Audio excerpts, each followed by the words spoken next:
When demonstrating that the limit as x approaches -1 of 2x plus 5 equals 3, with epsilon equal to 0.5, which of the following delta values suffice? This problem deals with the formal definition of a limit. Let's begin by reviewing this definition.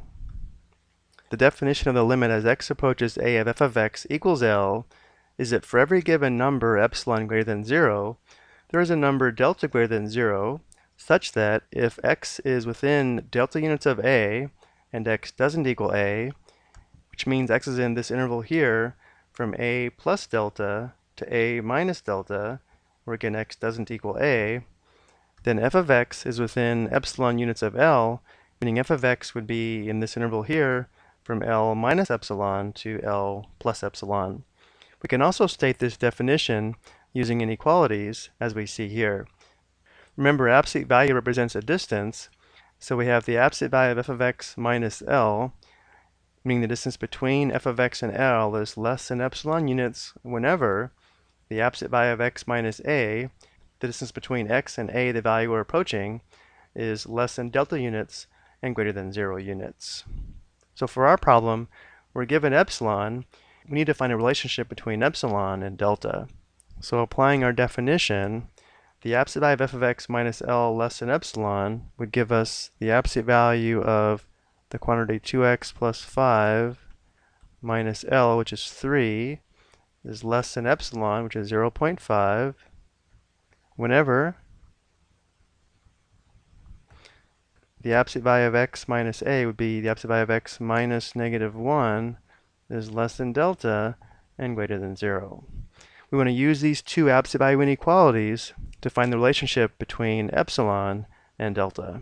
So simplifying, we have the absolute value of 2x, this would be plus 2, less than 0.5.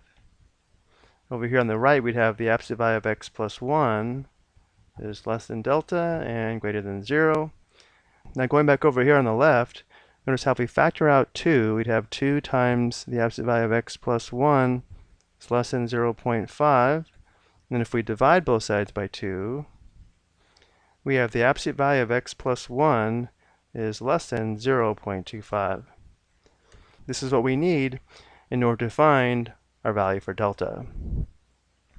If the absolute value of x plus 1 is less than 0.25, we would have the absolute value of x plus 1 is less than delta, which is equal to 0.25. This is also greater than 0. So this is the largest value of delta that would satisfy our definition with epsilon equal to 0.5, but of course delta could be smaller, so really delta can be less than or equal to 0.25 and greater than 0. So going back to our problem, the delta values that will work, again, are the delta values that are less than or equal to 0.25 and greater than 0. So the only value that doesn't work would be this first value of 0.5, because 0.5 is greater than 0.25. This value, and this value of delta are all less than or equal to 0.25 and greater than 0. If we take a look at this graphically, when we were given this limit and that epsilon is equal to 0.5, we wanted our function values to be within 0.5 units of the limit value L. In order for this to occur, we discovered that the x values had to be within 0.25 units of -1. I hope you found this helpful.